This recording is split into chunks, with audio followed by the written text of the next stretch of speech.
The king loves his queen very much. The king wished that his queen should always be happy. But unfortunately, Rani can never become a mother, and she keeps on suffocating inside because of this. The king calls doctors from all over the kingdom to treat the queen. But no one understands how to treat the queen. Then one day the king calls the circus people to his palace, so that the queen's heart gets amused by their entertainment. But one of the people who came to the circus was pregnant, seeing which the queen became even more sad. She gets angry and starts vandalizing the house. The king loved his queen. Raja assures Rani that he will do anything for her. The next day in the nighttime, a tantric of tall stature comes to the king. He says that with his remedy, Rani can become a mother. The king tells him that even before you many people came and went, nothing happened to them. Tantric says that it is possible. Just how far can you go for it? Raja says, till the last extent. Tantric says that I know how the universe works, and the whole world is in a balance. If you want to gain a life, then you have to give a life for it, so that everything remains balanced. Tantric says that they will hunt a sea creature. After killing him, his heart will have to be taken out, and that heart will be cooked by a woman who is not yet married. Later that heart will be eaten by the queen, and she will become pregnant. Now the king and queen want a child, so they are ready to go to the last extent for this, so they agree. Raja sets out to hunt the sea creature. Raja also finds a sea creature in the sea, which looks like a giant demon. Actually, that sea creature is sleeping, and the king takes advantage of this. The king hunts it. The king succeeds in killing him, but during the hunt, the king also gets injured, so much so that he dies on the spot.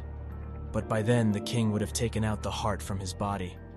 The queen wraps that heart in a cloth and brings it to the palace. There was a cook girl in the palace who was still a virgin. She was not married. The queen orders him to cook the heart for her, but while cooking the heart, she also gets a strange filling, and she also becomes pregnant. When that heart gets cooked, then the queen eats it, and what happens is what the tantric had said: the queen becomes pregnant. The queen and the maidservant give birth to their own child at exactly the same time. These two children are twins. The queen names her son Elias, and the maidservant names her son Jonah. Time passes slowly, and now these children are 16 years old. The queen was overjoyed with her son, as if she had found a new life. Both those children were born on the same day, and were very different from normal children. His hair was completely white, just like the sea creature's body. These two were exactly alike in appearance. That means they looked like twins. Both of them had a strong friendship, but the queen did not like their friendship.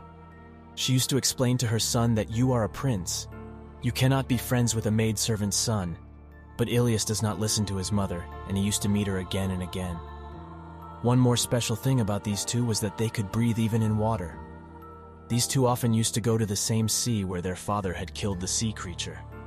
The queen warns her maidservant that if her son meets Ilias again, she will expel him and his son from the kingdom. But still, they did not stop. They used to meet. One day, they crossed their limits. Jonah goes in front of the queen wearing Ilias's clothes, and the queen cannot recognize him whether he is her son or not. But he definitely has a doubt whether it is not Jonah. Eventually, the queen finds out and expels Jonah from the kingdom. Elias tries his best to stop him, but he does not stop. Jonah cuts the root of a tree there with a knife from which water starts flowing. Jonah tells Ilias that as long as this water is clear, you should understand that I am alive. But if blood starts coming from it, then understand that my life is in danger. Saying this, Jonah leaves from there. Several months pass, and Ilias also comes there every day to see that water. But one day when Elias comes to see that water, blood is coming from it.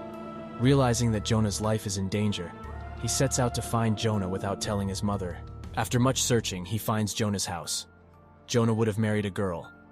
Now, because the faces of both of them used to meet, Jonah's wife mistook Ilias for Jonah.